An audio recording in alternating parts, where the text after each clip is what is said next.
রত্নকন্যা উপন্যাসের আজকে শুনবেন আপনারা দ্বিতীয় পর্ব। ফোনটা বাজছে। কেয়া ফ্রিজ পরিষ্কার করছেন। ফোনের কাছেই হয়তো উদয় আছে, তবু ফোনটা ধরবে না।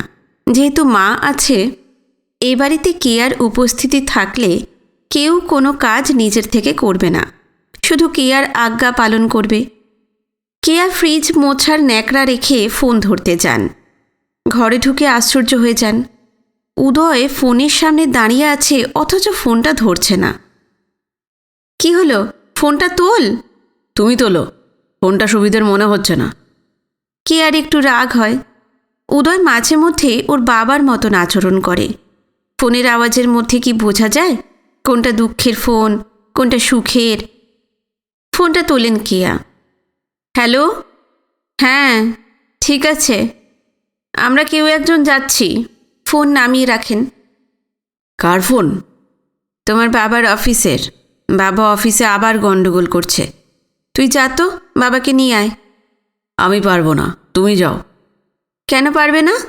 যথেষ্ট বড় হয়েছ, এবার তো আমাকে একটু রিলিফ দিতে পারো তোমরা। এর আগে তোমার সঙ্গে যখনই বাবার অফিসে গিয়েছি, আমি দেখেছি বাবার কলিগরা বাবাকে নিয়ে হাসাহাসি করে আর আমাদের দেখে করুণা করে। আমার এসব ভালো লাগে না। তুমি তো এই সেদিন থেকে দেখছো বাবাকে, আমি তো বিয়ের পর থেকেই দেখে আসছি। আমার এখন ক্লান্ত লাগে। এবার তোমরা ভার নাও, আমি আর পারছি না। এমন সময় কলিং বেল বাজল। ইলোরা কোচিং থেকে ফিরল। কোচিংয়ে এখন রিকশায় যাতায়াত করে। পাড়ার রিকশা মাসের হিসেবে ঠিক করে দিয়েছেন কেয়া। দরজা খুলে দিয়েছে উদয়। দরজা খুলতে খুলতে উদয় তার দিদিকে বাবার খবরটা দিয়েছে। ভাড়ার ঘরে বই খাতা রেখে ইলোরা মায়ের কাছে আসে। মা, আমি আর ভাই গিয়ে বাবাকে নিয়ে আসি। মেয়ের কথায় কেয়ার বুক ভরে যায়। মেয়েটা অনেক ভালো, অনেক স্বাভাবিক। তোরা পারবি? কেন পারবো না? আমি একটু হাত মুখ ধুয়ে আসছি। ভাই, তুই ড্রেস করে নে। পার্টিশনের ওপাশ থেকে সুধাময়ী বলে ওঠেন, কি হয়েছে রে ইলোরা?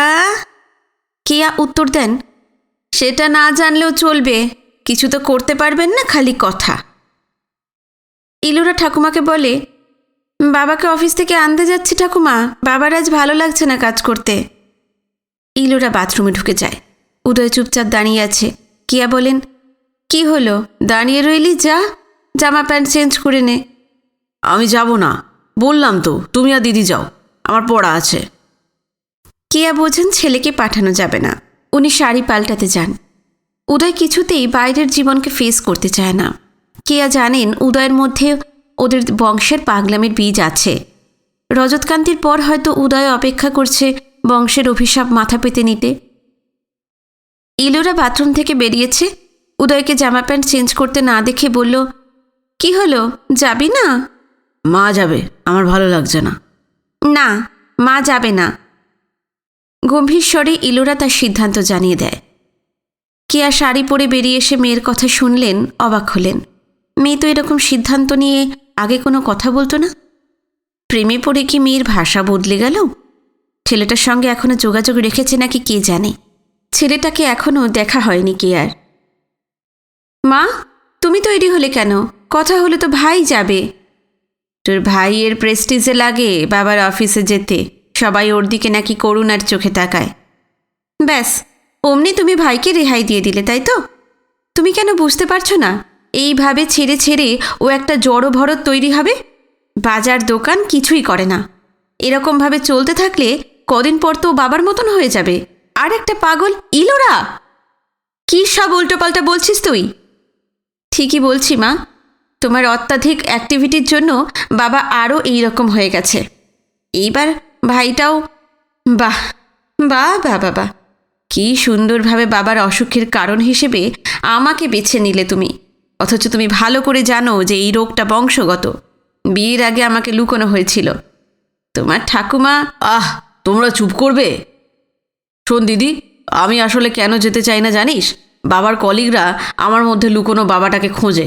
বিয়ে বাড়ি, আত্মীয় বাড়ি, সব জায়গায় একই ব্যাপার দেখি।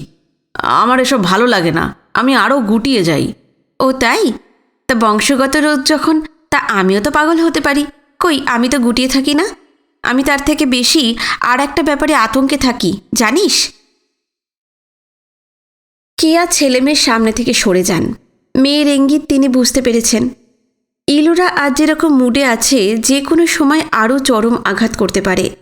ছেলেটার সঙ্গে ওর দেখা সাক্ষাৎ বন্ধ করে দেওয়া ঠিক হয়নি।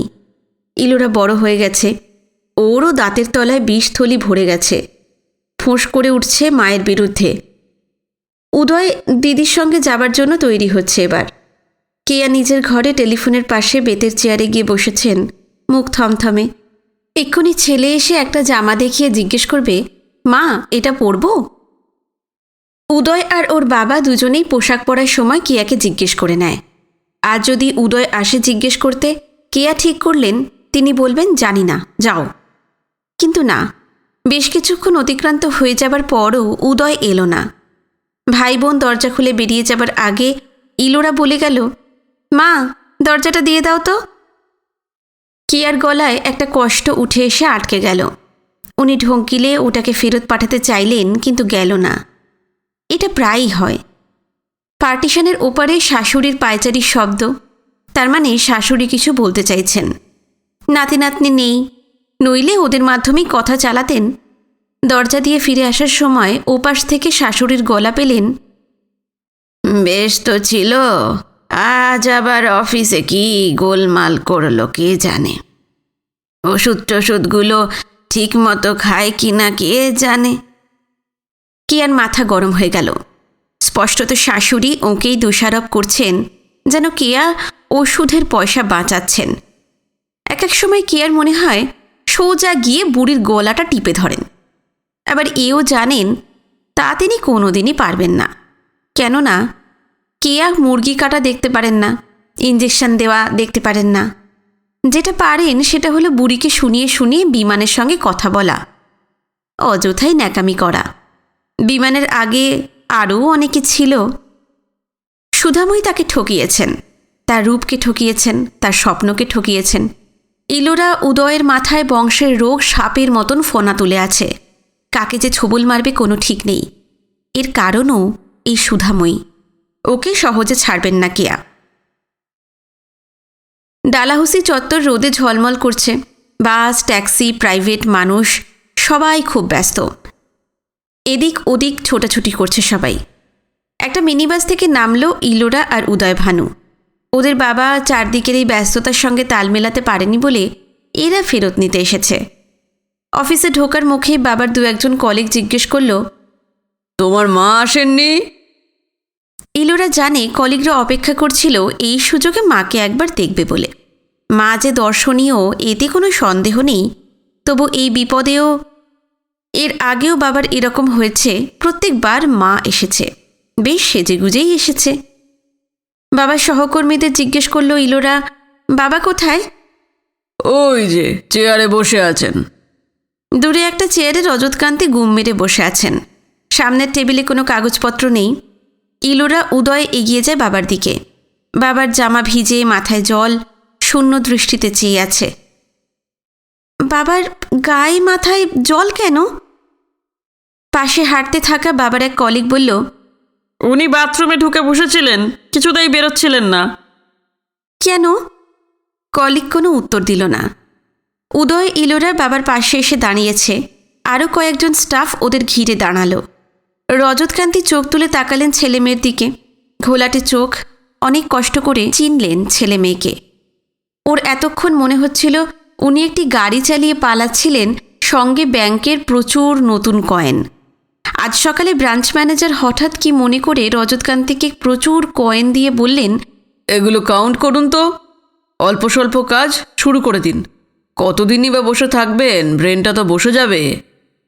রজতকান্তি যে একদম কাজ করেন না তা নয়। কোথাও লাগাতার স্ট্যাম্প মারা, অথবা ব্যাংকের হলিডে হোম কেউ বুক করতে এলে তার সঙ্গে কথা বলা, ঘর বুক করে অ্যাডভান্স নেওয়া। তার অফিস কলিগরা অত্যন্ত ভালো। তিনি যখন এইসব কাজ করেন, কলিগরা সবসময় এসে দেখে যায় তার কোনো ভুল হচ্ছে কিনা। কিন্তু ব্রাঞ্চ ম্যানেজারের রাজ্যে কি হলো কে জানে, এক গাদা কয়েন দিয়ে বলল, গুনুন। রজতকান্তি তড়িঘড়ি বললেন, গুড মর্নিং স্যার। তার মনে হয়েছিল বোধহয় অফিসে ঢোকার সময় রোজকার গুড মর্নিংটা ম্যানেজারকে করা হয়নি, কিন্তু লাভ হলো না। ম্যানেজার বললেন, সকালে তো একবার গুড মর্নিং বলেছেন। সঙ্গে সঙ্গে রজতকান্তি দুঃখিত হয়ে বলেছিলেন, সরি স্যার। তারপরেই তার মনে হয়েছিল নিশ্চয়ই স্যারের বাড়িতে আজ কিছু অঘটন ঘটেছে, না হলে ম্যানেজার জেনে বুঝে এইরকম একটা শক্ত কাজ রজতকান্তিকে দেন। রজতকান্তি গলায় অত্যন্ত সমবেদনা ফুটিয়ে বললেন, স্যার, আপনার বাড়ির সব ভালো তো? আপনাকে যা বলেছি করুন, আমার বাড়ির খোঁজ নিতে হবে না। নিজের বাড়ির মুখ চেয়ে সুস্থভাবে কাজটা করুন। সে আনা পাবলিক। রজতকান্তি সম্বন্ধে অনেকেই এই শব্দটা সময় বিশেষে ব্যবহার করে। রজতকান্তির মনে হয় ওটাই বোধহয় ওনার টাইটেল, রজতকান্তি শেয়ানা। কিছুক্ষণ কয়েনগুলো নাড়াচাড়া করার পর ওনার মনে হলো কয়েনগুলো ক্রমশ বেড়ে যাচ্ছে। আবার গোড়া থেকে শুরু করলেন। কয়েন বেড়েই যেতে লাগলো। কোনো কলিগ এগিয়ে আসছে না হেল্প করতে। মনে হচ্ছে ম্যানেজার সবাইকে বারণ করে দিয়েছে। এমন সময় মনে পড়ল কি আর কথা, ও ইজি গুনে ফেলবে কয়েনগুলো। অন্য স্টাফ সব কাজে ব্যস্ত, ঘাড় গুঁজে কাজ করে যাচ্ছে। রজতকান্তি নিজের কাঁধ ব্যাগে সমস্ত কয়েনগুলো নিয়ে দৌড়ে গিয়ে একটা ট্যাক্সি ধরলেন। দড়াম করে দরজা বন্ধ করে দিলেন। ট্যাক্সি চলতে শুরু করলো, আর তারপরই হঠাৎ ঝড় বৃষ্টি। উইন্ডস্ক্রিন ঝাপসা হয়ে গেছে। হাত দিয়ে মুখ মুছতে মুছতে ফুটে উঠল ইলোরা উদয়ের মুখ। রজতকান্তি বললেন, আমি বাড়ি যাব। ইলোরাকে তখন একজন স্টাফ বলে চলেছে, কয়েন ফয়েন ব্যাগে পুরে উনি শেষে বাথরুমে ঢুকে গেলেন। শেষমেশ জল ছুঁড়ে মারতে বেরিয়ে এলেন। উদয় এইসব বর্ণনা সহ্য করতে না পেরে বলল, দিদি, তুই বাবাকে নিয়ে আয়, আমি ট্যাক্সি ডাকছি। বাবা চলো এবার। রজতকান্তি উঠে দাঁড়ালেন। ব্রাঞ্চ ম্যানেজার ব্যস্ত সমস্ত হয়ে নিজের ঘর থেকে বেরিয়ে এলেন। ইলোরাকে বললেন, বাবাকে একবার চেক আপ করাও, কদিন ওকে আর অফিসে আসতে হবে না। ইলোরা মাথা নেড়ে বাবাকে নিয়ে অফিস থেকে বেরিয়ে আসে। পিছনে তখন অনেক জোড়া করুণা ঘন চোখ, যে চোখগুলোয় ঘণ্টাখানেক আগে মজা উপচে পড়ছিল বাবাকে বাথরুমে দেখে। উদয় একটা ট্যাক্সি দাঁড় করিয়েছে। ইলোরা বাবাকে নিয়ে ট্যাক্সিতে ওঠে। উদয় ড্রাইভারের পাশে। ট্যাক্সি চলতে শুরু করেছে। জানালা দিয়ে হু হু করে হাওয়া আসছে। রজতকান্তির ঠান্ডা লাগছে, তাই তিনি কুঁকড়ে বসে আছেন। ইলোরা জানলার কাজ তুলে দিতে দিতে বলল, এখন কেমন লাগছে বাবা? ভালো। স্ট্র্যান্ড রোড ধরে ট্যাক্সি হাওড়ার দিকে ফিরছে। এত কিছুর মধ্যেও উদয়ের মনটা আজ বেশ ভালো লাগছে। মাকে ছাড়াই সে আর দিদি মিলে বাবাকে অফিস থেকে ফিরিয়ে নিতে এসেছে। আর অপারেশন সাকসেসফুল হয়েছে। দিদিটা খুব ভালো, বাড়ির সবাইকে খুব ভালোবাসে। ওর জন্যই বাড়িটাকে একটু ঘর ঘর মনে হয়। কিন্তু এই দিদি কি করে যে প্রেমে পড়ল, অবাক লাগে উদয়ের। দিদি কি পালিয়ে যেতে চাইছে এই বাড়ি ছেড়ে? ট্যাক্সিটা হাওড়া ব্রিজে উঠে পড়েছে। বাঁ দিক থেকে দেখা যাচ্ছে সেকেন্ড ব্রিজ। আরে, একটা রামধনু। দিদি, দিদি, রাম বলে ইলোরাকে দেখাতে যেতেই উদয় দেখল দিদি রামধনুর দিকেই তাকিয়ে আছে আর মাথা নেড়ে হাসতে হাসতে বলছে, দেখেছি। এই রামধনুর ব্যাপারে ঠাম্মা ছোটবেলায় একটা গল্প বলতো ভাই বোনকে। বলতো, যে মানুষ একবার ওই রামধনুর তলা দিয়ে গলে যেতে পারে সে নিরোগ হয়, ধীমান হয়, বয়স বাড়ে না, চির যৌবন লাভ করে। উদয়দের বংশে কেউ কেউ চেষ্টা করেছিল ওই রামধনুর তলা দিয়ে গলে যেতে। অনেকেই পারেনি। যারা পেরেছে তারা আর ফিরে আসেনি। তখন তো এত ঘরবাড়ি ছিল না, প্রচুর মাঠ ছিল, প্রান্তর ছিল। উদয় ছোটবেলা থেকে মনে মনে এই বাসনাটাই লুকিয়ে রেখেছে। সুযোগ পেলেই সে একদিন রামধনুর তলা দিয়ে গলে যাবে। কিন্তু ও রামধনু পায় তো প্রান্তর পায় না, প্রান্তর পায় তো রামধনু পায় না। আজ ট্রেনে বেশ ভিড়। ভাই বোন মিলে বাবাকে আগলে দাঁড়িয়ে আছে। কৌতূহলী চোখ ওদের দেখছে। এইসব ক্রমশই গা সওয়া হয়ে গেছে ইলোরার। উদয় একটু বিরক্ত। অবশেষে ট্রেন রাজনগরে থামল। ওরা নেমে এলো। এরপর রিক্সা। একটা রিক্সায় 3 জনে হবে না। ইলোরা রজতকান্তি একটা রিক্সায় উঠলেন, অন্যটাই উদয়। রজতকান্তির আজ ভীষণ ক্লান্ত লাগছে। উনি ইলোরার কাঁধে মাথা রাখলেন। ইলোরা এক হাতে বাবার পিঠ বেড় দিয়ে ধরে রইল। রাস্তাটা এবড়ো খেবড়ো, রিক্সাটা লাফাচ্ছে। রিক্সার ঝাঁকুনিতে চেতনা ফিরছে রজতকান্তির। এই চেনা ঝাঁকুনি। রাস্তাটার নাম রাজকৃষ্ণ স্ট্রিট। রজতকান্তির পূর্বপুরুষের নামেই রাস্তা। যেন পিতামহ শুয়ে আছেন ক্ষতবিক্ষত পিঠ নিয়ে, তার উপর দিয়ে ফিরছেন যুদ্ধক্লান্ত রজতকান্তি। কিন্তু যুদ্ধটা কার বিরুদ্ধে সেটাই বুঝে উঠতে পারেন না। যখনই তিনি ক্লান্ত হয়ে পড়েন, নিজেকে মনে হয় যুদ্ধ ফেরত। এখন তার ভীষণ ঘুম পাচ্ছে। সানি জেরক্সের সামনে দাঁড়িয়েছিল মোহন। দাদা একটা চাকরির খোঁজ নিয়ে এসেছে। মার্কশিট, অ্যাডমিট কার্ড ইত্যাদি ইত্যাদি সব জেরক্স করতে এসেছে মোহন। হঠাৎ চোখে পড়ল রিকশায় ইলোরা, আর ওর কাঁধে মাথা রেখে এক ভদ্রলোক। দেখে মনে হচ্ছে লোকটা বেশ অসুস্থ। ইলোরার বাবা নাকি? মোহন সাইকেলে উঠে পড়ে। জেরক্সের ছেলেটাকে বলে, সব করে রাখ, এসে নিচ্ছি। ইলোরাদের রিকশাটাকে ফলো করে মোহন। সাধুঘাটে সেই চিঠির পরেও মোহন যোগাযোগ করেনি ইলোরার সঙ্গে। কোনো সিদ্ধান্ত থেকে নয়, দ্বিধা থেকে। সাইকেলটা জোরে চালিয়ে রিকশার সঙ্গে সমান্তরাল করে মোহন। ইলোরার সঙ্গে চোখাচোখি হয়। ইলোরার মুখে অভিভাবকের গাম্ভীর্য। সাইকেল চালাতে চালাতেই জিজ্ঞেস করে মোহন, কি হয়েছে? বাড়ি এসো বলছি। খুব স্বাভাবিকভাবেই বলল ইলোরা। ওর কি খেয়াল নেই মোহন কখনো ওদের বাড়ি যায়নি? তবু মোহন ইলোরাদের রিকশা ফলো করে চলল। হাসপাতালের পাশে রিকশা ঢুকে যেতেই মোহন দেখল আরও একটা রিকশা এই রিকশাই অনুসরণ করে আসছে। সাইকেল থেকে ঘাড় ঘুরিয়ে মোহন দেখে ওই রিকশায় উদয় ভানু। ইলোরার সঙ্গে দেখা করার আগে হোমওয়ার্কগুলো সেরে নেওয়ার সময় মোহনের এক বন্ধু দেখিয়ে দিয়েছিল উদয় ভানুকে। রাজনগরের নামজাদা স্কুলে পড়ে উদয় ভানু। সেদিন নীল ট্রাউজার্স, সাদা জামা, সেই স্কুলের ড্রেস পরে উদয় ভানু স্কুলে যাচ্ছিল একা। ভীষণ ফর্সা, যেন উদাসীন রাজপুত্র। একেবারে কপি বুক টাইপের ভালো ছেলে। উদয়ও রিকশা থেকে লক্ষ্য করেছে দিদিদের রিকশার পাশাপাশি একটা ছেলে সাইকেল নিয়ে যাচ্ছে। একবার দিদির সঙ্গে কথাও বলল সম্ভবত। এই ছেলেটাই কি দিদির লাভার? আগে কখনো দেখেনি ছেলেটাকে। একদিন স্কুলে 2-4টে বন্ধু বেঞ্চ ফেঞ্চ ডিঙিয়ে এসে উদয়কে ঘিরে ধরে উৎসাহ ভরে বলেছিল, এই উদয়, তোর দিদি না মোহনদার সঙ্গে লাইন করছে। কথাটা শুনেই কান মাথা গরম হয়ে গিয়েছিল উদয়ের। তারপর ওরা কিন্তু মোহন নামে ছেলেটার সম্বন্ধে অনেক প্রশংসা করল। বলল মোহনদা নাকি দারুণ ক্রিকেট খেলে, দারুণ দেখতে। ওদের একটা গ্রুপ আছে, তারা কোনো দাদা বা পুলিশকে ভয় পায় না। সন্ধেবেলা গ্রুপটা সাধুঘাটে আড্ডা মারে। ওদের মধ্যে 2-1জন দারুণ গানও গায়। উদয়ের এই বন্ধুরা গান শুনতে 2-1বার সন্ধেবেলা সাধুঘাটে গেছে। উদয় রিকশা থেকে দেখে সত্যি স্মার্ট দেখতে মোহনদাকে। মোহনদার সঙ্গে ভাব করে নিতে হবে। তারপর একদিন সময় বুঝে মা যখন বিমান কাকুকে নিয়ে ছাদে উঠতে যাবে, তখন বিমান কাকুর কলারটা চেপে ধরতে হবে, আর সঙ্গে থাকবে মোহনদা। রিকশা ইলোরাদের বাড়ির গেটে এসে দাঁড়িয়েছে। ইলোরা মোহন ধরে ধরে রিকশা থেকে নামাচ্ছে রজতকান্তিকে। উদয়ের রিকশাও এসে পৌঁছল। উদয়ের 2টো রিকশাকেই পয়সা দিচ্ছে। ওদিকে হন্তদন্ত হয়ে বারান্দায় এসে দাঁড়িয়েছেন সুধাময়ী। কেয়া আসেননি। কেয়া রিকশার আওয়াজ পেয়ে জানালার পর্দা সরিয়ে দেখছিলেন। এ কি, ইলোরার সঙ্গে ছেলেটাকে? রজতকে ধীরে ধীরে রিকশা থেকে নামিয়ে আনছে। এই ছেলেই কি সেই ছেলে? বেশ সাহস তো ছেলেটার। কে আর বারান্দা যাননি। এখান থেকেই লক্ষ্য রাখছেন ছেলেটাকে। ছেলেটাকে ভীষণ চেনা চেনা লাগছে। তবে তিনি নিশ্চিত ছেলেটাকে তিনি আগে কখনো দেখেননি। বিয়ের আগে এরকম দেখতে কারোর সঙ্গে কি আলাপ হয়েছিল কি আর? কে মনে করে উঠতে পারে না। আপাতত রজতের মুখ চোখ দেখে মনে হচ্ছে আবার শক দেওয়ার সময় এসেছে।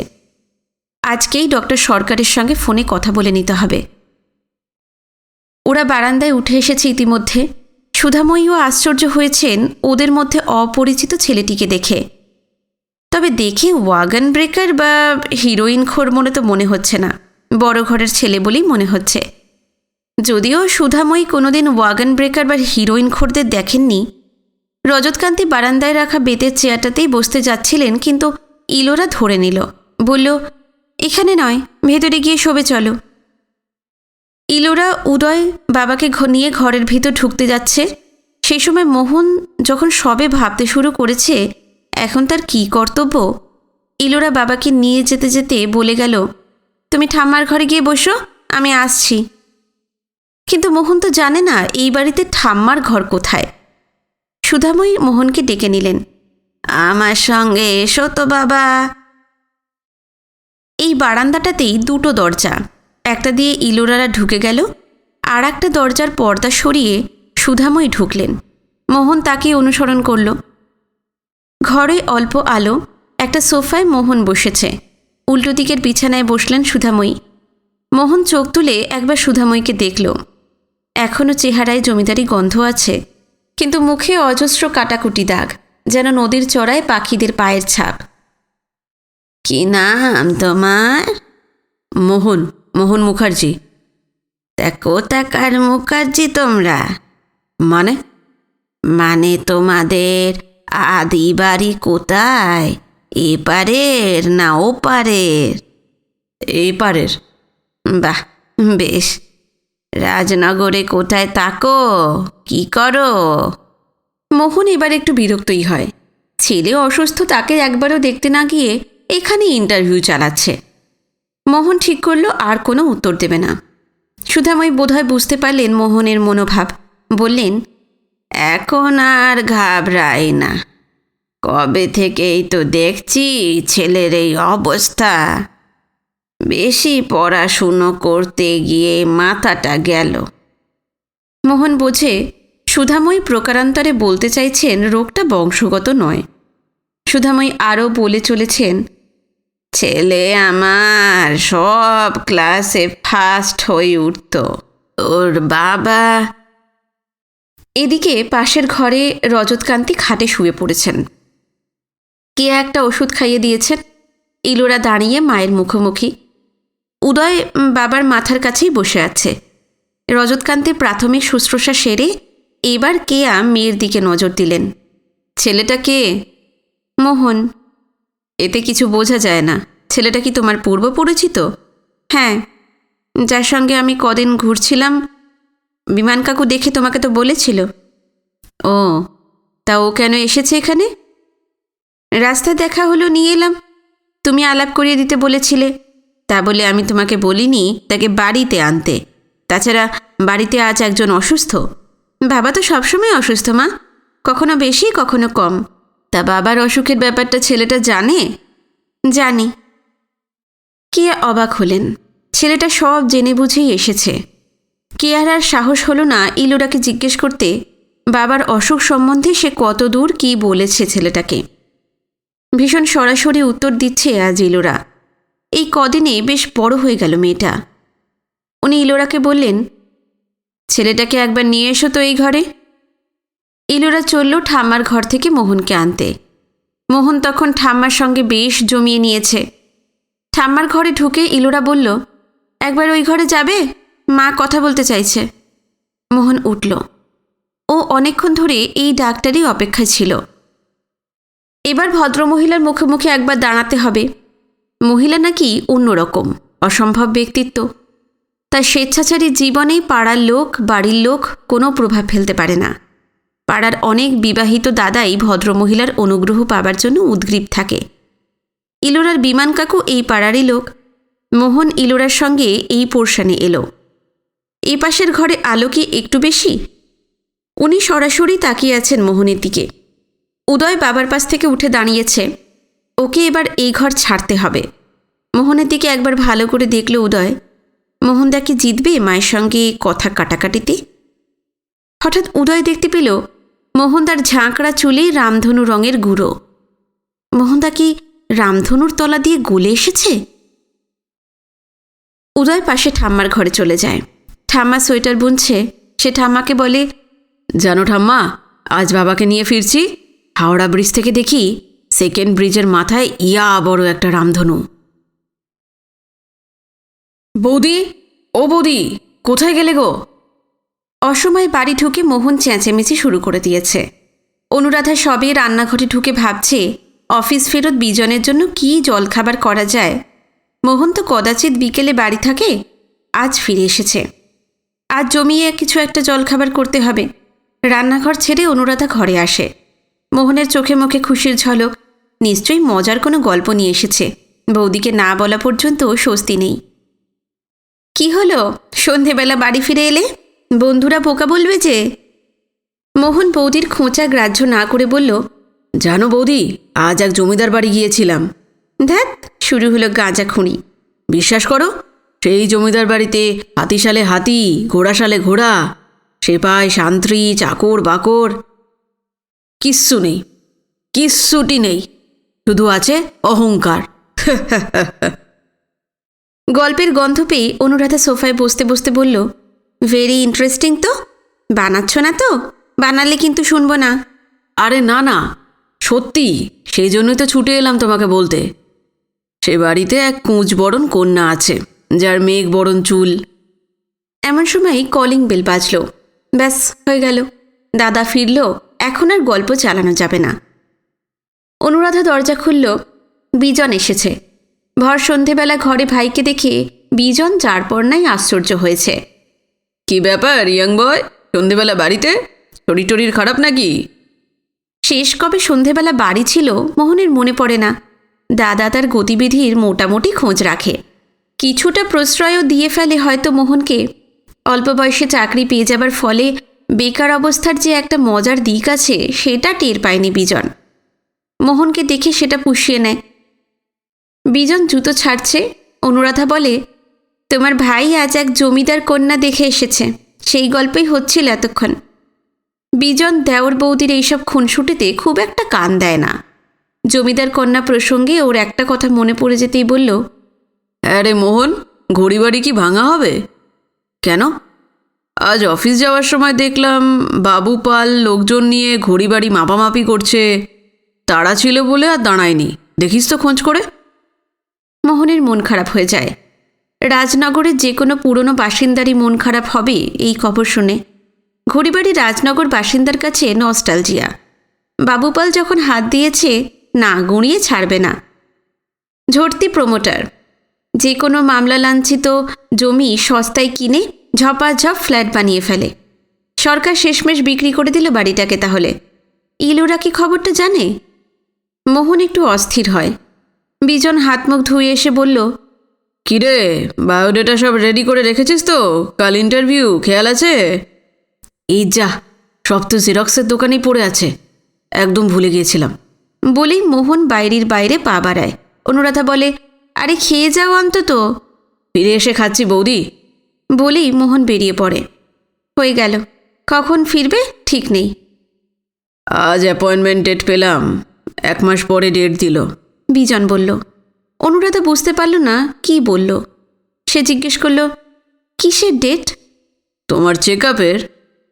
ও ও মানে এবারও প্রত্যেকবারের মতন চেকআপের দিন বেঁকে বসবে না তো? সে দেখা যাবে। এ আবার কি, এই তো সেদিন রাজি হলে। কি ব্যাপার বলো তো, তুমি কি সত্যিই চাও না যে আর বাচ্চা হোক? চাই।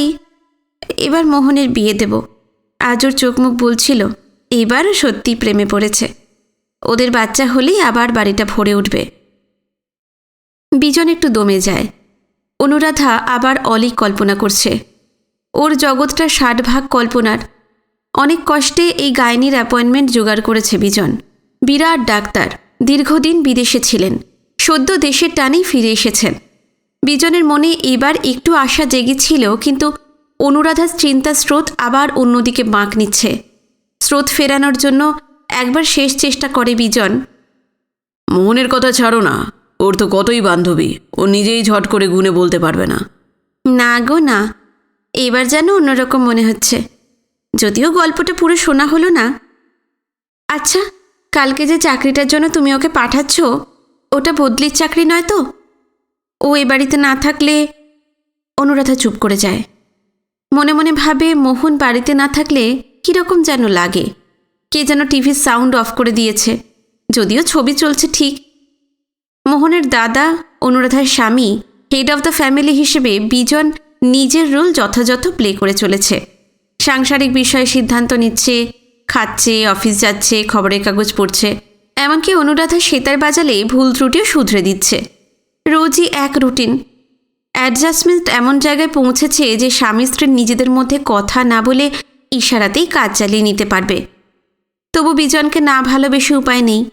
বিজন কখনো এক্সাইটেড হয় না, যেন শোভান মিয়া। কলেজ বেলায় শোভান মিয়া ছিল অনুরাধার স্বপ্নপুরুষ। ব্যারাকপুর থেকে নৌকোয় অনুরাধা সহপাঠীদের সঙ্গে রোজ শ্রীরামপুর কলেজে আসত। নৌকোর হাল ধরে থাকতো শোভান মিয়া। কখনোই নৌকোর যাত্রীদের দিকে খেয়াল করতো না, নয় আকাশের দিকে অথবা ওপারের শহরের দিকেই তাকিয়ে থাকত। অনুরাধারা যখন নানান ঝুঁকি নিত, এই হয়তো কেউ জল ছুঁচছে বা সবাই মিলে নৌকোর একধারে বসেছে, নৌকো হেলে যাচ্ছে, নৌকো যখন মাঝ গঙ্গায় ওরা পাটায় হাঁটা চলা করত। বিরক্ত হতো অন্য মাঝিরা, বকুনি লাগাতো, কিন্তু শোভান মিয়া নির্বিকার। গলুয়ের মধ্যে দিয়ে নির্বিকার শোভান মিয়াকে মনে হতো যেন বহু যুগ আগের কোনো ঋষি। পার্থিব টেনশনের ঊর্ধ্বে এই পুরুষ ভীষণ আত্মপ্রত্যয়ী।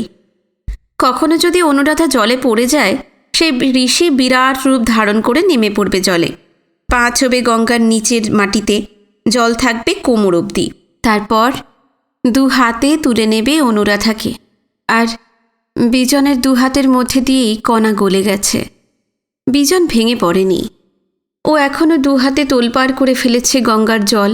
কখনো বা হাতে কিছু ঠেকলে করতল জড়ো করে চোখের সামনে তুলে ধরছে শুধুই কাদা অথবা বিসর্জন হওয়া ছোট্ট সরস্বতীর মুখ। তাও বিজন হতাশ হয় না, পূর্ণ উদ্যমে আবার খোঁজে। বিজনের জন্য কষ্টই হয় অনুরাধার। একটা মোটামুটি সফল মানুষের যা যা থাকা উচিত, বিজন সবই অর্জন করেছে, শুধু সন্তানের ক্ষেত্রেই ছকটা মেলেনি। মোহন এই ছকটাকে সম্পূর্ণ অগ্রাহ্য করে। কণার চলে যাওয়াটা ওর ওপর এতটাই প্রভাব ফেলেছে যে নিজের জীবন সম্বন্ধে কোনো ছক কষতেই সে ভয় পায়। মোহনের চাউনিতে অনিশ্চিত জীবনের ছায়া কিছুটা কণার সরলতার সঙ্গে এই চাউনি মেলে। মোহনই কি কণার অভাবটা পুষিয়ে দিচ্ছে? একই ছাদের তলায় দুই ভাইয়ের দুই ধরনের জীবন। কোনটা যে বাস্তব অনুরাধা ঠিক করতে পারে না, ধরতে পারে না। তবে ওর আর মা হতে ইচ্ছে করে না। নিজেকে কীরকম মা হওয়ার যন্ত্র মনে হয়। বিজনের ছকের জীবনে অনুরাধা একটা ইনস্ট্রুমেন্ট, যার আবার মা হওয়া উচিত, অথচ হতে পারছে না। যন্ত্রটা বিকল হয়ে গেছে। জলখাবার গুছিয়ে বিজনের সামনে নিয়ে আসে অনুরাধা। বিজন একটু চুপচাপ স্যান্ডউইচ মুখে পুড়তে পুড়তে বলে, অনুরাধা, তুমি আসলে ভুলতে পারছো না কণাকে, ভোলা যায়ও না। তবে পৃথিবীতে আমরাই তো প্রথম দম্পতি নই যে যারা সন্তান খুইয়েছি। কত বাবা মা আছে যাদের সন্তান নানা অঘটনে মারা গেছে, কেউ অ্যাক্সিডেন্টে, কেউ কেউ সুইসাইডে। কত যুদ্ধে দাঙ্গায় ছেলে মারা গেছে, মেয়ে লুট হয়ে গেছে। এক বুক ক্ষত নিয়েও সেই সব দম্পতি কিন্তু বাঁচতে ভুলে যায়নি। তবু তো আমরা জানি যে আমাদের মেয়ে কিভাবে মারা গেছে।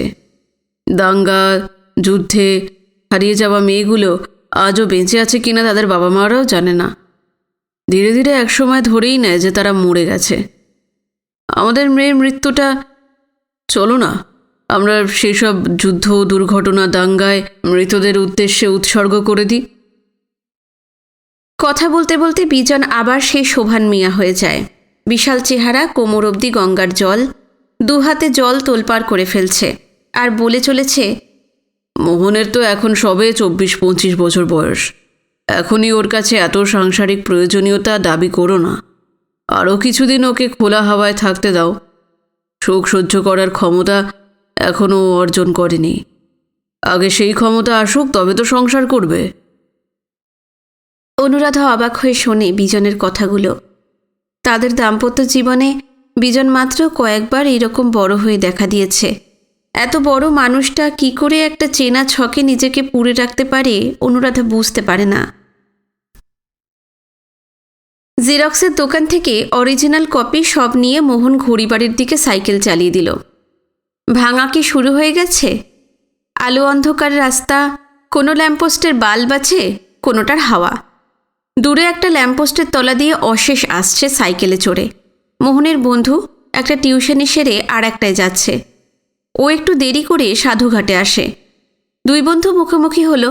দুজনেই মাটিতে পা ছুঁয়ে সাইকেল স্ট্যান্ড করেছে। মোহন বলল, কিরে, আর এক বাড়িতে চললি জ্ঞানের আলো দিতে? অশেষ হাসে, বলে, তোমার আর কি গুরু, ওরম রামচন্দ্রের মতন দাদা পেয়েছো।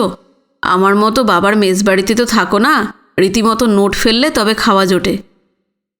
মোহন মনে মনে দাদাকে একবার ধন্যবাদ দেয়। অশেষের বাবাটা এমন মক্ষী চুজ যে একবার অশেষের এক ছাত্রী মাইনে দিতে দেরি করেছিল বলে অশেষও ফ্যামিলিতে পুরো টাকাটা দিতে পারছিল না। ওর বাবা গিয়ে সেই বাড়িতে টাকা আদায় করে আনে। লজ্জায় সে বাড়িতে আর পড়াতে যায়নি অশেষ। ছাত্রীটার সঙ্গে একটু উইষদোষ্ণ চলছিল অশেষের, সেটা হয়তো টেরও পেয়েছিল ছাত্রীর বাবা মা, তাই মাইনেটা চেপে যাওয়ার ধান্দায় ছিল। অশেষের বাবার কারণে ওর মানও গেল, প্রেমও গেল। অশেষ জিজ্ঞেস করল, তুই কি এখনই ঘাটে চললি? না না, এই ঘড়ি বাড়িটা একটু দেখতে যাচ্ছি। কেন? শুনছি ভাঙা হবে। হ্যাঁ, ভাঙা তো হবেই, তুই জানিস না? না, জানতাম না, দাদা বলল আজকে। পালবাবু কন্ট্রাক্ট পেয়েছে বাড়ি ভাঙার, ফ্ল্যাট তৈরি করার কন্ট্রাক্ট ওই পাবে। সরকারি ফ্ল্যাট, লটারি হবে। ও, ঘড়ি বাড়ি ভাঙাটাকে আটকানো যায় না বল? খামোকা আটকাবি কেন? আর বাবু পালের সঙ্গে এটে ওঠা যাবে? অশেষ, ওই বাড়ির প্রত্নতাত্ত্বিক ভ্যালু সম্বন্ধে তোর কোনো ধারণা আছে? আছে আছে, সে ভ্যালু ধুয়ে কি আমরা জল খাবো? যেখানে সরকারেরই কোনো আগ্রহ নেই, তার থেকে ভালো ফ্ল্যাটই হোক। প্রচুর ফ্যামিলি আসবে, প্রচুর বাচ্চা কাচ্চা, আমার টিউশনির বাজার একেবারে চাঙ্গা হয়ে উঠবে। আমি তো দিন গুনছি কবে ভাঙা হবে।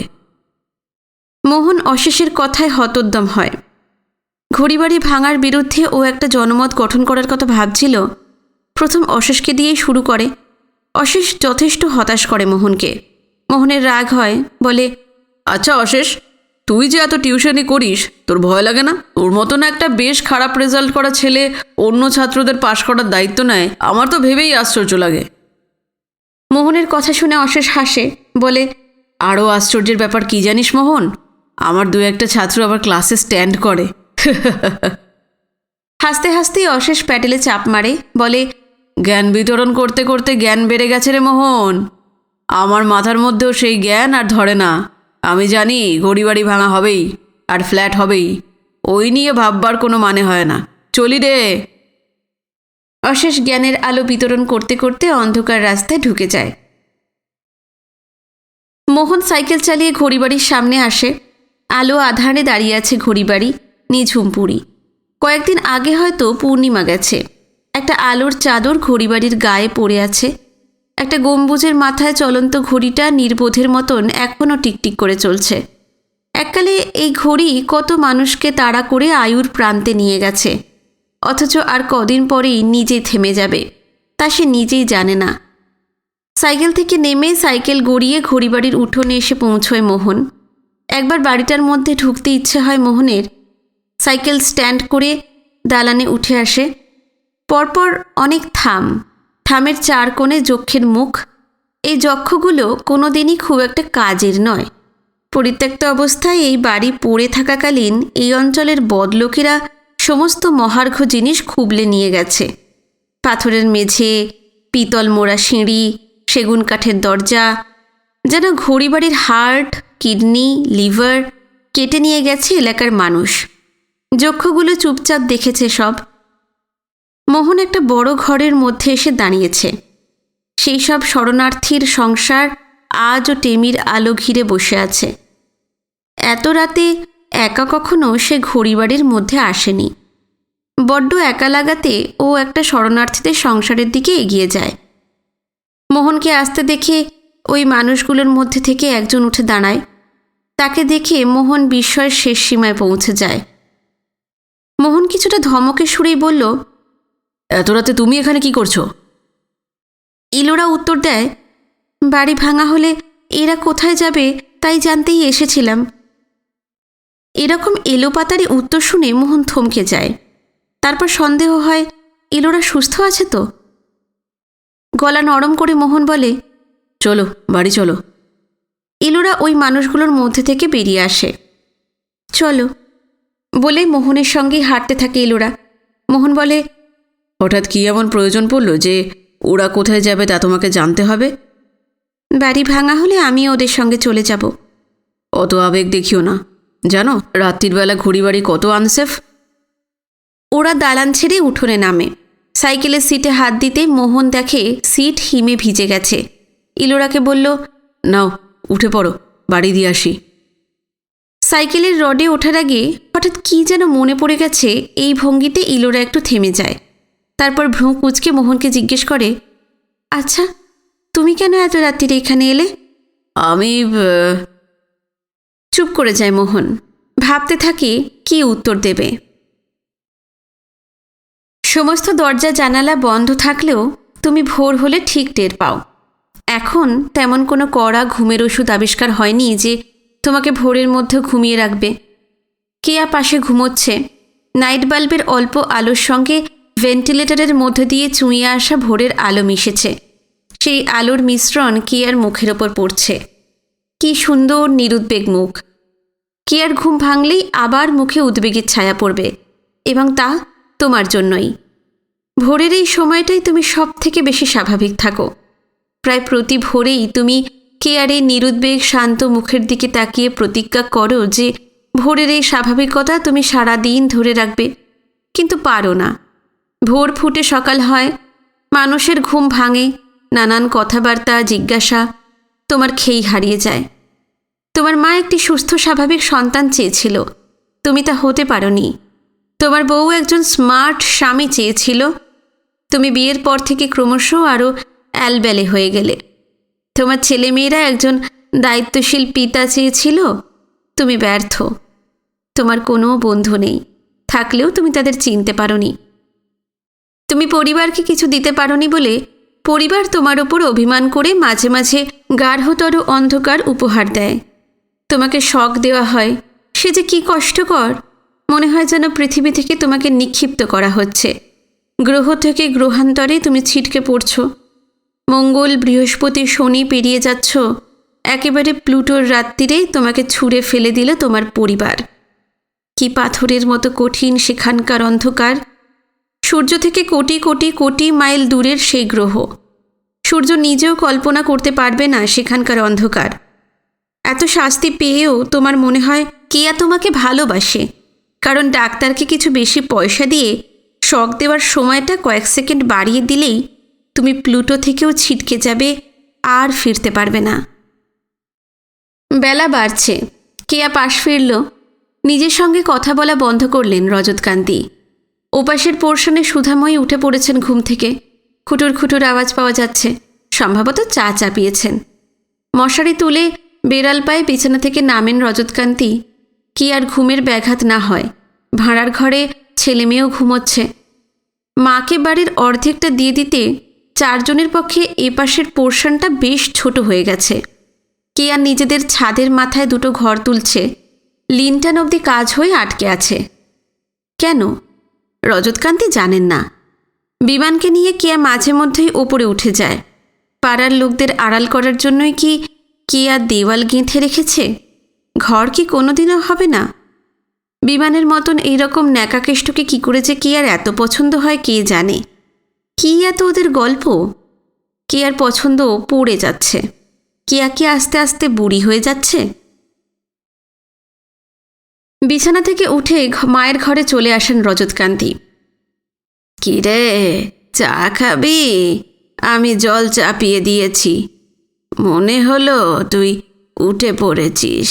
আচ্ছা মা, কেয়া কি আস্তে আস্তে বুড়ি হয়ে যাচ্ছে? রজতকান্তির প্রশ্নের উত্তরে সুধাময়ী কোনো সাড়া দেন না। পাগল ছেলের মাথায় কখন যে কি আসে সেই জানে। চাকরিটা যে করে যেতে পারছে সেটাই তো যথেষ্ট। ওর অফিসের বন্ধুরা ওকে খুব দেখে। সরকারি চাকরি বলেই চাকরিটা আছে। ছেলের থেকে কোনো টাকা নেন না সুধাময়ী, তার যথেষ্ট আছে।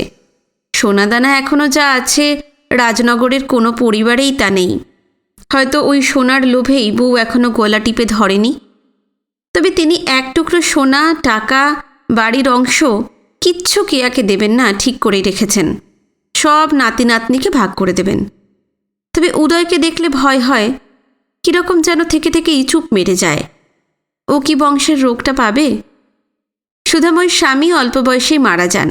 ওনার মধ্যে পাগলামির কোনো লক্ষণ ছিল না। শুধু মারা যাবার আগে 10 দিন উন্মাদ হয়ে গিয়েছিলেন।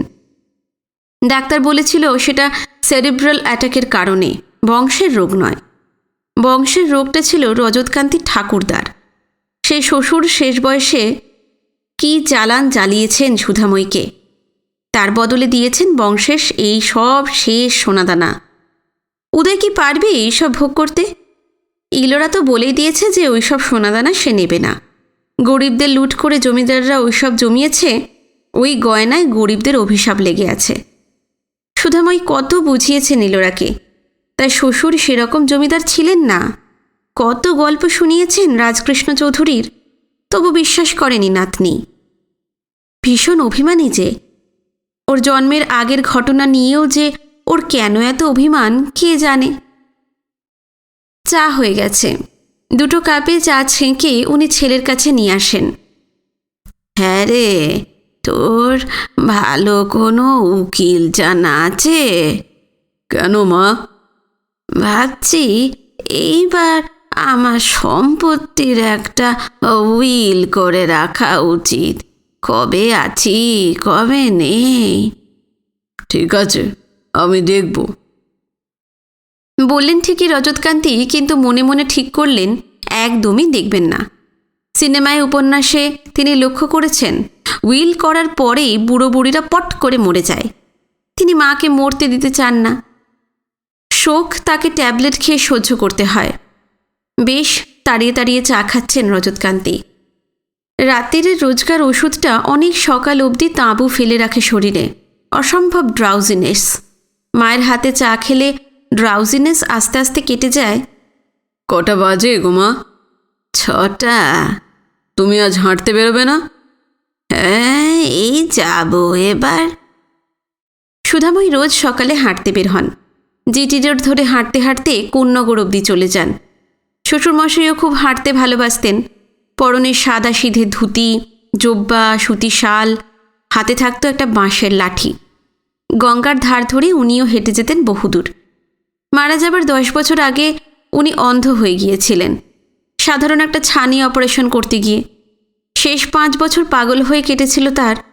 অন্ধ অবস্থায় শ্বশুরমশাই সকালে বেড়াতে যেতে চাইতেন। ছেলে কলকাতার ব্যবসা দেখাশোনা করছে, অতএব ছেলের বউকে নিয়ে বের হতেন জুড়ি গাড়ি করে। জিটি রোড ধরে জুড়ি গাড়ি চলত। সুধাময়ী পথ বিবরণ দিতে দিতে চলতেন। কোথাও কোনো বদল হলে বলতেন।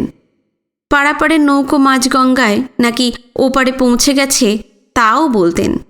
জুড়ি গাড়ির টুংটাং আওয়াজ আজও ভোরে হাঁটতে হাঁটতে শুনতে পায় সুধাময়ী।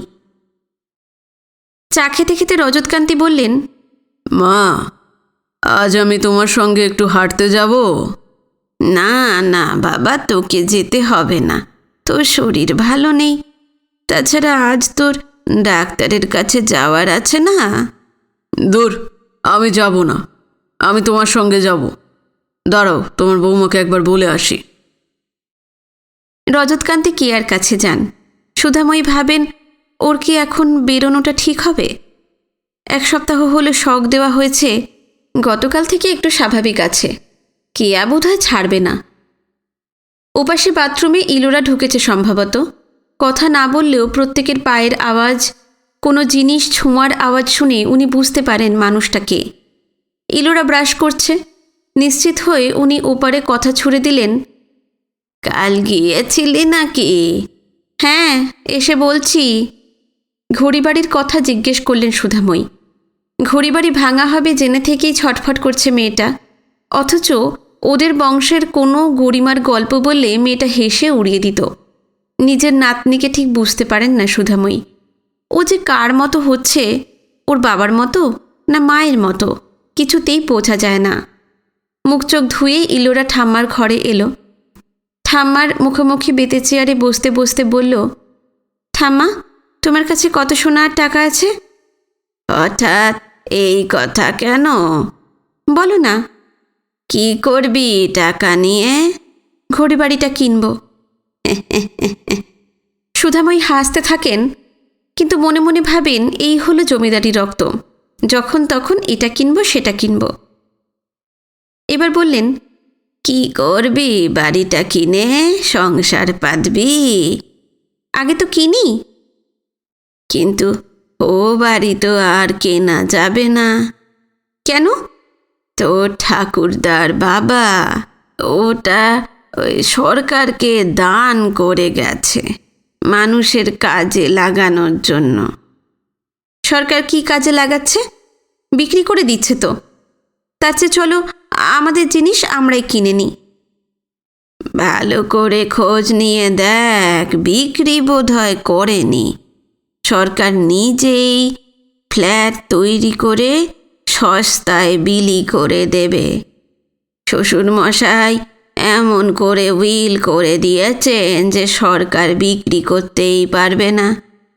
কিন্তু ইতিহাস ভাঙার কথা কি উইলে লেখা ছিল? ইলোরার কথাটা পুরোপুরি বুঝতে না পারলেও কথাটা বুকে গিয়ে আটকে গেল সুধাময়ীর। নিজের ঘরে শ্বশুরমশাইয়ের ছবির দিকে চেয়ে রইলেন। ইতিমধ্যে ঘরে এসে দাঁড়িয়েছেন রজতকান্তি। মা চলো।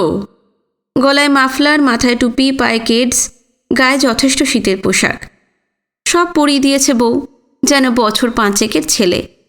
এইসব দেখলে নিজের মাতৃত্বের প্রতি ঘৃণা হয় সুধাময়ীর। গায়ে একটা শাল জড়িয়ে নিয়ে ছেলেকে বললেন, চল। বারান্দা থেকে নেমে গেট খুলে রাস্তায় নামলেন রজতকান্তি আর সুধাময়ী। ঠাম্মার ঘর থেকে ইলোরা লক্ষ্য করছে বাবা দুপাশে পা ফেলে একটু থপ থপ করে হাঁটছে। প্রত্যেকবার শক দেওয়ার পর বেশ কিছুদিন বাবা এইভাবেই হাঁটে।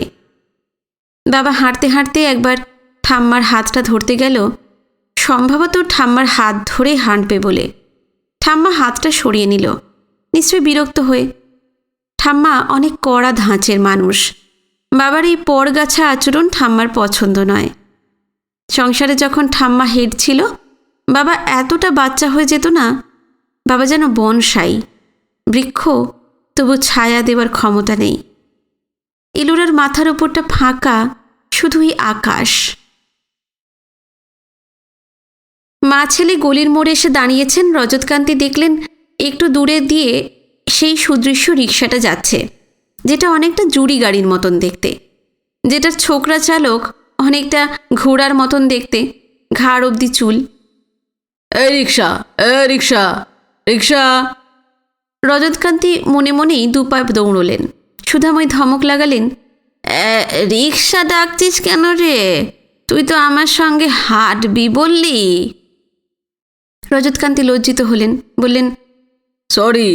জানো মা, ওই রিক্সাওয়ালাটা ভীষণ ভালো। ওর পূর্বপুরুষরা শহীদ ছিল। সুধাময়ী এবার বেশ রেগে গিয়েই বললেন, এই চুপচাপ হাঁটতে পারিস তো হাঁট, নইলে যা বাড়ি ফিরে যা বাবা। রজতকান্তি আবার চুপ করে গেলেন। উনি বুঝতে পারছেন তার খেই হারিয়ে যাচ্ছে। আজ ডাক্তার সরকারের কাছে যাবার কথা আছে চেক আপ করাতে। মনের যদি এই অবস্থা থাকে, ডাক্তার কড়া কড়া ওষুধ দেবে। ড্রাউজিনেস ব্রহ্মদত্তির মতন দুপুর পর্যন্ত ঘাড়ে বসে থাকবে। অফিস কি করে যাবেন রজতকান্তি? অনেক দিন অফিস যাননি তিনি। অফিসের জন্য এবার মন খারাপ করছে। শেষ যেদিন অফিসে গিয়েছিলেন, সেদিন ম্যানেজার বাবুর পরিবারে কি একটা অশান্তি হয়েছিল। ম্যানেজার বাবুর মুড খুব খারাপ ছিল। অশান্তিটা কি নিয়ে রজতকান্তির জানা হয়নি। ভালো ছেলের মতো মায়ের পাশে হেঁটে যাচ্ছেন তিনি। উল্টো দিকে এক ভদ্রমহিলা হাতে দুধের ক্যান নিয়ে পরিচিতের হাসি নিয়ে এগিয়ে আসছেন। রজতকান্তি ভদ্রমহিলাকে চিনতে পারছেন না, অথচ মহিলাটি রজতকান্তিকে দেখেই হাসছেন। ভীষণ আন্তরিক হাসি, কোনো বিদ্রুপের হাসি নয়। খুব কম মানুষই রজতকান্তির দিকে বিদ্রুপহীন হাসি হাসে। এই মহিলাটি কে? মহিলার সামনে এসে পড়েছেন। জিজ্ঞেস করলেন রজতকান্তিকে, এখন কেমন আছেন দাদা? গলা শুনে রজতকান্তি চিনতে পারলেন বিমানের বউ শিলা। ভীষণ ভালো মেয়ে। যতবারই দেখা হয় শিলা প্রতিবারেই জিজ্ঞেস করে, এখন কেমন আছেন দাদা? শিলার জিজ্ঞাসার মধ্যে একটা আকুতি টের পান রজতকান্তি, যেন শিলা বলছে, দাদা তাড়াতাড়ি সুস্থ হয়ে উঠুন, বিমানকে আপনাদের বাড়ি থেকে তাড়িয়ে দিন। প্রতিবারই রজতকান্তি শিলার সামনে সুস্থতার ভান করেন, যেমন এখন বুক ফুলিয়ে বলে উঠলেন, আমি তো এখন বেশ ভালো হয়ে গেছি। এই তো কাল অযোধ্যা পাহাড় থেকে ট্রেকিং করে ফিরলাম। তারপরেই চুপ করে গেলেন। ভাবটা এরকম যেন আমি এখন খুব সমর্থ, কদিনের মধ্যেই বিমানকে আমি মেরে তোমার কাছে পাঠিয়ে দেব। ট্রেকিংয়ের কথাটা বিশ্বাস করল বলে মনে হলো না শিলা। মুখটা থেকে হাসিটা উবে গেল, বিষণ্ণতা চলে এলো। রজতকান্তিকে পেরিয়ে শিলা এগিয়ে গেল। সুধাময়ী একটু দূরে রজতকান্তির জন্যই অপেক্ষা করছেন। সুধাময়ী খুব একটা পছন্দ করেন না শিলাকে। মনে মনে তিনি শিলাকেই দায়ী করেন বিমানকে ধরে রাখতে না পারার জন্য। রজতকান্তি পায়ে পায়ে মায়ের কাছে পৌঁছলেন। মা, শিলা খুব দুঃখী, তাই না? দুঃখী না চাই তোমার মতনই একটা ঢ্যাঁড়স। রজতকান্তি পিছন ফিরে একবার শিলাকে দেখলেন। ঢ্যাঁড়সের সঙ্গে শিলার তো কোনো সাদৃশ্য পেলেন না। ঘাড় নিচু করে শিলাকে চলে যেতে দেখে তার মনে হলো একটা বিষণ্ণ জবা গাছ একটা বাগান ছেড়ে আর একটা বাগানে চলে যাচ্ছে।